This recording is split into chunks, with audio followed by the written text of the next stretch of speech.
What is up, YouTube? Welcome back to another video. I am Nav and this is Nav's Garage.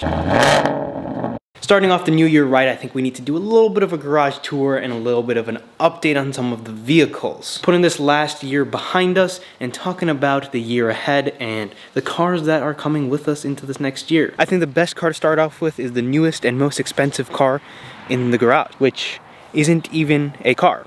And that would be my 2022 Ford Bronco. Picked this thing up in November and I'm very excited to finally have it. It's absolutely filthy, being driven around in the snow and whatnot. This is an Outer Banks.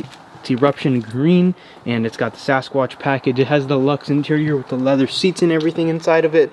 A little overkill, but I really like the spec that this thing has. Waited about 18 months for this vehicle and it's been a lot of fun. This thing has about 1,200 or 1,300 miles on it at this point. It hasn't really done anything other than just drive it, enjoy it, get to know it a little bit, talk about it, and make a couple videos on it. This thing is going to see a little bit of off-roading. That's kind of the only plans I have right now. I do have a couple of modifications I want to do, some very minor cosmetic things and maybe accessory things, and that's kind of all the plans I have. I don't want to really modify too much, just some minor things, and I want to enjoy the vehicle, which is kind of something I didn't really do all too much last year. We'll get into some of the other vehicles and I'll talk a little bit more about that. I want to take this thing off-roading. Most importantly, the first couple of things I want to do is add some tint to it, but more than just that, if we are going to take it like sand bashing and going off-road, getting all rock chips and stuff, I want to protect the front and paint in high impact areas. So most likely I'll do PPF around the front here, maybe the front fenders, and probably around the trim there. I'm thinking about doing the whole vehicle, but I'm not sure if it's going to be worth it or not. I'm still trying to decide on what PPF options I want to go with, but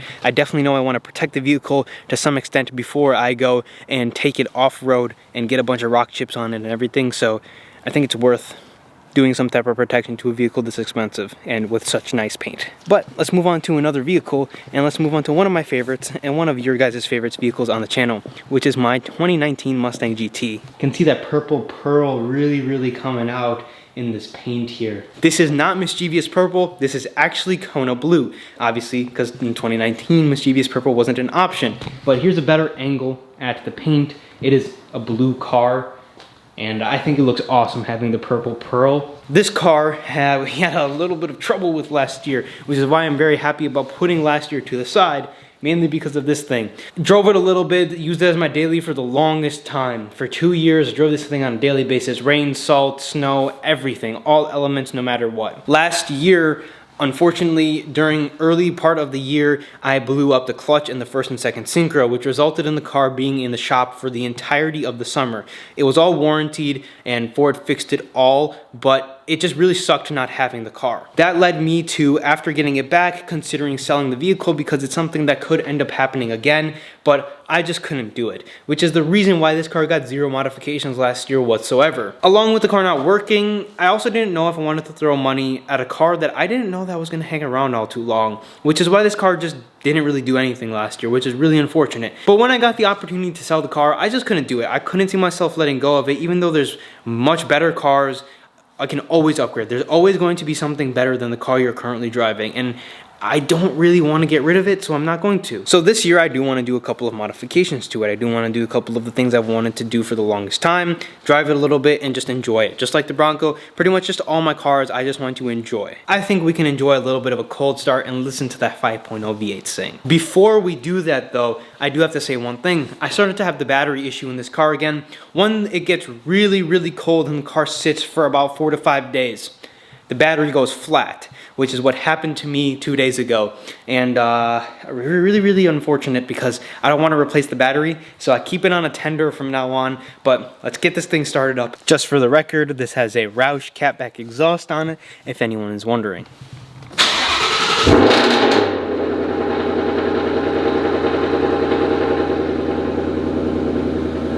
It definitely snaps into life.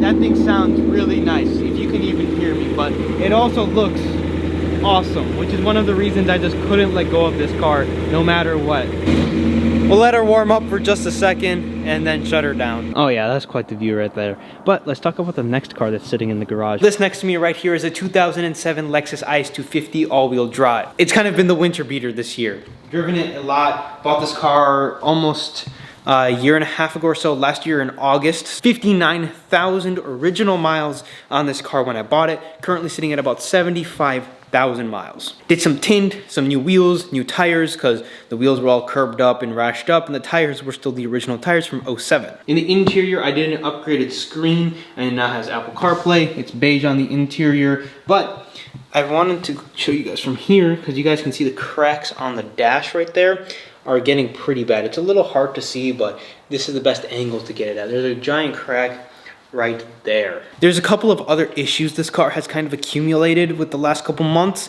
and I want to make its own separate video on that, but it's been a pretty good car overall. It needs some maintenance items taken care of, which is why it's been a little like weird owning it. The car's never worked 100% correctly electronic wise, and now it's starting to have some mechanical issues. Lately, I've kind of been dreaming of owning an ISF and trading this car in for the ISF. You know, the ISF is probably around 40,000, 45,000 for good examples at this moment in time, and most likely I'm not going to buy an ISF this year. That's all I have for this car though. Let's go talk about the Roadster sitting in the other garage. And just like that, welcome to the storage where we have 2 of my cars parked here and a couple of motorcycles. Before we talk about the cars, let's talk about the bikes. If you're interested in motorcycles and want to see some of my content on there, I'll be consistently uploading throughout the year. It's going to be more towards the summer where you'll see more videos, because obviously I can't use these things during the winter, but if you're interested, go subscribe. I'll leave a link in the description down below. But in this garage, we have my 2000 BMW M Roadster. This might seem like a normal Z3, but this thing has a 3.2 liter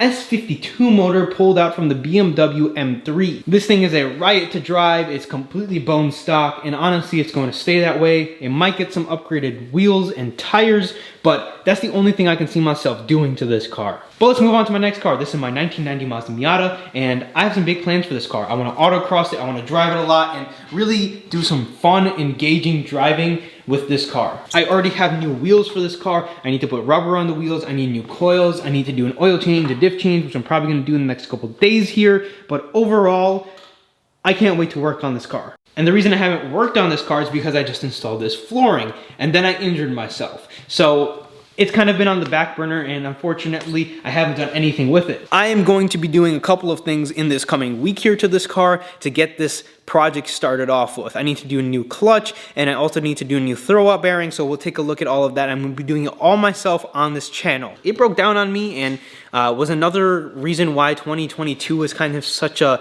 it was a good year, but it wasn't as good as it could have been, because this car also sat in my garage for about 2 to 3 months, just broken down, and I didn't know what was wrong with it. But now it's fully running. I have a new fuel pump, a new fuel pump relay, a new crankshaft position sensor, and this car is going to get a nice refresh. And I think I want to take it to the tail of the Dragon and go drive in the Smoky Mountains. But I have a mission to do all of those things this year and actually enjoy the car like I meant it to be enjoyed and why I bought it in the first place. And those are all the cars that I currently have, but the video is not over, because I have a 2023 or 2024 Corvette C8 Z06 on order. I've been talking to the dealership, and they said that the car is mine, still mine. They're still waiting to be given their allocation so I can order it. Once I have an update, if I have an update, I'll let you guys know. But everyone wants a C8 Z06, and there's not enough to go around. So I'll be very interested to see how that car kind of comes into play, when it even arrives, and whether or not if I take delivery of it in the next year or 2 years. So it'll be pretty interesting to see. I cannot wait to get some of these things started. I'd appreciate it if you guys did subscribe, and I'll see you guys in the next video. If you guys have stuck around to the end, I'll give you guys some bonus content here. New plate for the Bronco. Obviously my Bronco is a Sasquatch, so my Bigfoot Sasquatch. I think that's pretty cool.